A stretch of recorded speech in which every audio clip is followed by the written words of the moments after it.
webale kwekumira ku Bukedde TV eno alipota Embeera y'obudde okuva mu kitongole ky'eggwanga ekivunaanyizibwa ku Embeera y'obudde omwanjezi Agnes Nalukwago. Enkuba yatonye mu bitundu by'eggwanga ebitali bimu era nga bwe ziweredde saa 3 ez'okumakya Kabale yawezezza milimita 9 n'obutundutundu 6, Tororo milimita 1 n'obutundutundu 6.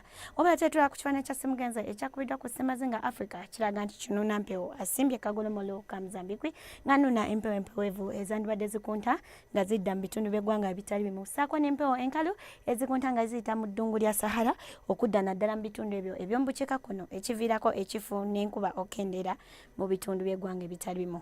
Wabula enkya ku makya tusuubira akasana okwaka nga bwe kakubakuba mu bitundu by'eggwanga ebisinga obungi ng'oggyeko ebitundu ebyo ebiri ku mbalama z'ennyanja Nalubale tubisuubira okuba n'oluwandagirize. Olw'eggulo tusuubira embeera eno okukyuka era nga tusuubira ekiddedde ssaako n'oluwandagirize mu bitundu ebyo eby'omu bukiikaddyo olwe wasigadde akasana kajja kwaka nga bwe kakubakubamu.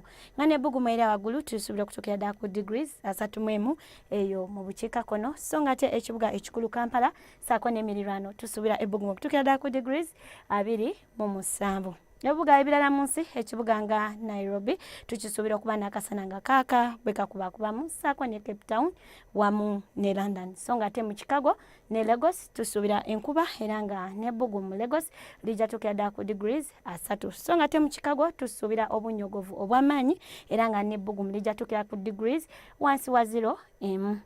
Ebyo betusobodde okufunyayo n'enkya tulindire wano ku Bukedde TV obudde bwe bumu. Ze Agnes Nalukwago sula bulungi weeraba.